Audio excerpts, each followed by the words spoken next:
Hello and welcome to the GBC Productions channel. This is episode 78. In this video, I've got a little issue with my lawnmower. This is an 89 Kubota W5021 SCE. And wouldn't you know it, I bent the crankshaft. And I have right here in the box a brand new crankshaft. So what we're going to do is we're going to replace a crankshaft. I'll get the mower propped up and I'll start underneath with the blade. Here's underneath the deck of the mower. I'm going to do everything I can from down here. I'll start by removing the blade with these two bolts and then the fan here that has 4 bolts. And then I can undo the engine mounting bolts which are above all of this stuff. Alright, the blade and fan are off. So now I have to remove the engine mounting bolts. There's 2 bolts and 2 nuts. I don't think I'm going to have to take that shield off over to the left. What you see here is the blade clutch brake assembly. We'll deal with that once we've taken the engine off. Once I get these last bolts out, then we'll do everything from above. Everything from underneath is done. Now we just have to take the shroud off up here. There's a couple of bolts on either side. I'm missing the gas tank bolts, so I don't have to worry about those. I'm going to have to remove the air filter housing. Once I get the shroud off, then I have to undo the flywheel.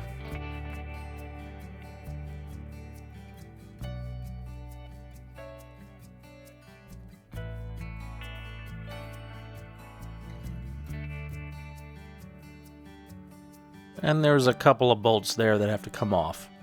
Then down here we have to undo the throttle cable.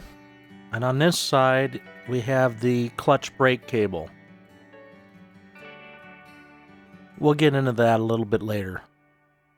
I have the electrical undone. The starter wire goes right here.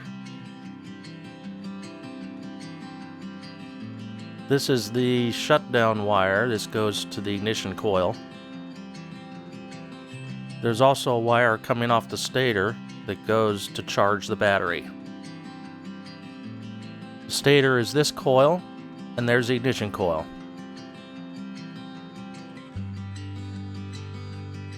I'm almost ready to lift this out of here. I have to undo the throttle cable, which is that screw, and then remove it from the bracket.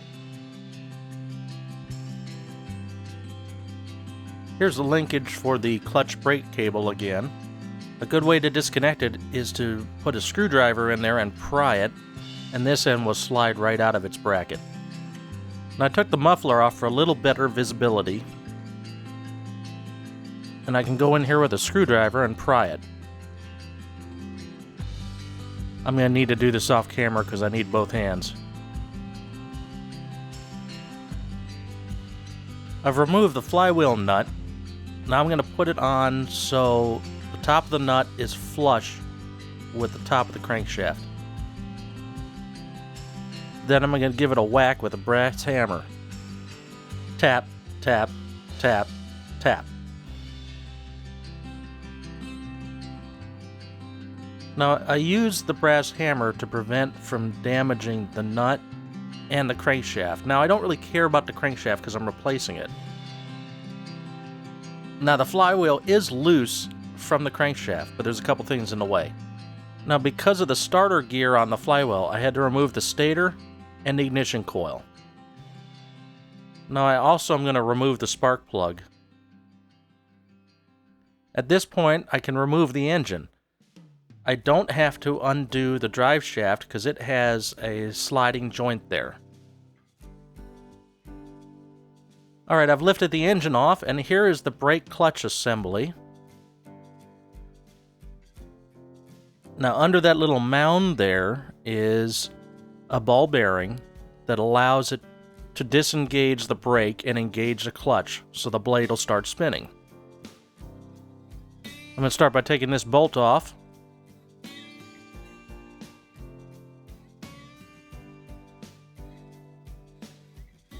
And we can see the 2 friction surfaces. On the disc I just took off, it's a material that's very similar to clutch material or brake pads. Now on the engine side, the outer part is what moves in and out. Now there are 3 bolts that hold this assembly on, and once I remove those, this all should slide off. And there's a clutch brake assembly. It slid off quite nicely. Now I have a bunch of 10mm bolts here to undo, and then we can split the crankcase. Now the crankcase is split, and on the lower half here, this is the oil splash gear. It flings oil around to lubricate the engine, and this is the governor. As the engine speeds up, that little plug in the middle will rise up, and it'll push up against this lever, which all goes to the throttle linkages to the carburetor. This is the end of that drive shaft that I showed earlier. Here's the camshaft, and the upper one is the crankshaft.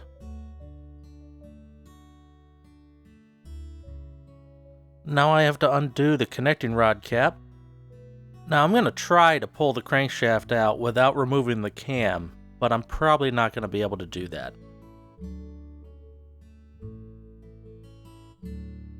Yeah, I did end up having to remove the camshaft. Now on the camshaft here, this piece on the bottom is a compression release. At low RPMs, it'll open the exhaust valve a little bit, making the engine easier to turn. I've also seen something like this in single-cylinder diesel engines.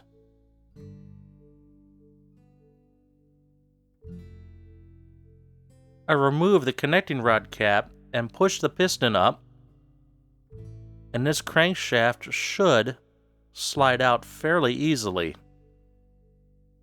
It's not very easy to do one-handed.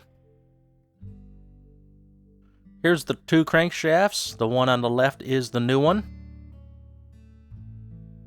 It's hard to tell that the one on the right has a bend in it, but it does. Now I need to put some oil on the friction areas. On the tip of the crankshaft here, I'll use caliper grease. I got the new crankshaft in, and I've hooked up the connecting rod and put the connecting rod cap on. I'll have to look up the torque specs and then torque it down. There are a couple of marks here on the crankshaft. There's a line that marks top dead center, and a little dimple that you would line up with the camshaft. I'll get this torqued down, and then I'll show you how the marks line up. Here's the 2 marks lined up. They are lined up. It is kind of tricky to see. This tooth is the one with the dimple, and that lines up with the hole in the camshaft. The tappets are in place. Then I'll just have to get the push rods back in and put the cylinder head back on. There's also a shim that was on the old crankshaft that has to be transferred to the new one. I'll put this engine back together and put it on the mower off camera. I'll be back. The engine's back on. I have to hook up the electrical, the cables, put the covers back on, and the carburetor and air filter, and fill it with oil. Alright, the new crankshaft is in there. The mower runs like a champ. It's nice and smooth. Don't forget to subscribe for more, mash that like button, and comment below. Until next time, this is Uncle D from GBC Productions, signing off.